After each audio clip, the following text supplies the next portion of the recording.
Selamat malam semua, perkenalkan nama saya Martin Panjaitan dengan NIM 24060118120019. Di sini saya akan menjelaskan proses mengcompile tugas dari praktikum GKV yang ke-7 dan ke-8. Nah, yang pertama itu untuk tugas praktikum yang ke-7 ada mengenai tekstur dengan gambar. Di sini ada 3 file yang telah saya buat, yaitu main.cpp, imageloader.cpp, dan imageloader.h. Untuk tahap pertama, kita membuat file header yang bernama imageloader.h dan imageloader.cpp yang merupakan library tambahan yang dibuat untuk memanggil fungsi-fungsi dalam proses membuat gambar untuk tekstur. Nah, untuk imageloader.cpp ini merupakan syarat ketentuan untuk menerima apa-apa saja gambar yang dapat diambil. Seperti di sini, misalnya kita memasukkan bukan file bitmap, seperti misalnya file PNG, JPG, maka akan muncul keterangan seperti ini, bukan file bitmap. Terus gambarnya harus 24 bit.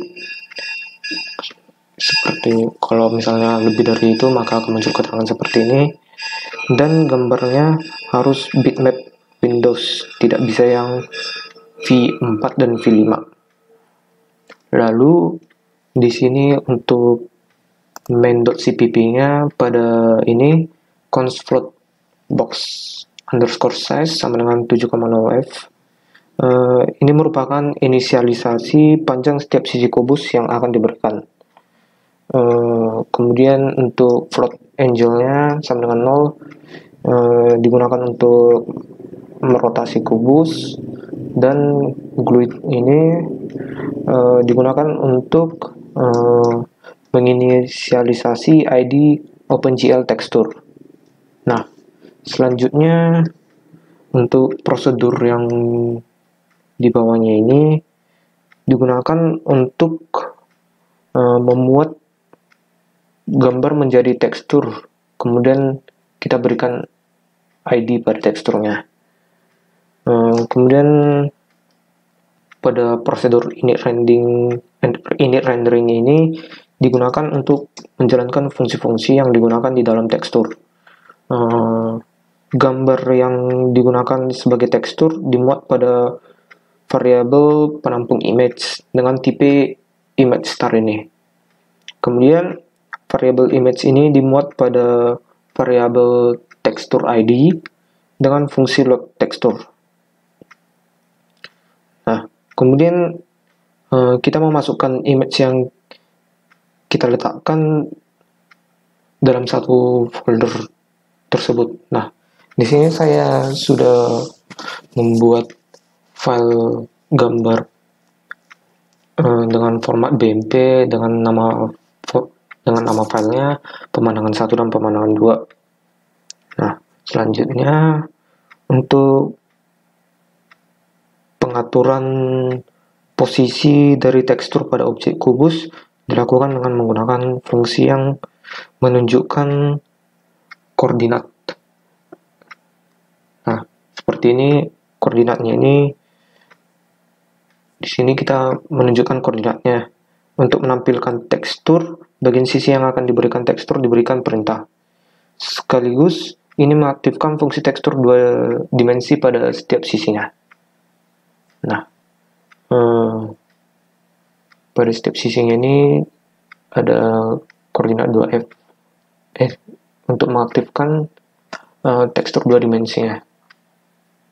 Di sini ada sisi atas, bawah, kiri, kanan, depan, dan belakang. Nah, ini untuk tampilan layarnya, langsung saja kita screenshot. Nah, seperti inilah hasil gambarnya. Kemudian lanjut untuk yang tugas praktikum yang ke-8, yaitu mengenai proyeksi bayangan. Di sini kita hanya membutuhkan satu file saja. Baik, untuk yang pertama pertama ini sudah dijelaskan di sini. Fungsi ini sebagai koordinat sumber cahaya, sekaligus fungsi ini juga berfungsi sebagai atribut. Kemudian pada ini prosedur draw, di mana prosedur ini berfungsi sebagai gambar atau objek yang akan kita buat. Kemudian ada prosedur GL Shadow Projection.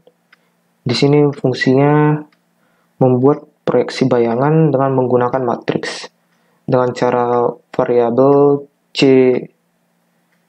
dengan variabel LEN dalam variabel sumber cahaya. Dalam GL Shadow Projection ini variabel ini dioperasikan supaya menghasilkan proyeksi bayangan dari objek yang akan dibuat. Selanjutnya pada ini prosedur render, kita akan menggambar bayangan dari objek yang telah kita buat menggunakan source code yang ada di sini. Maka pada prosedur render ini di sini ada 3 bagian.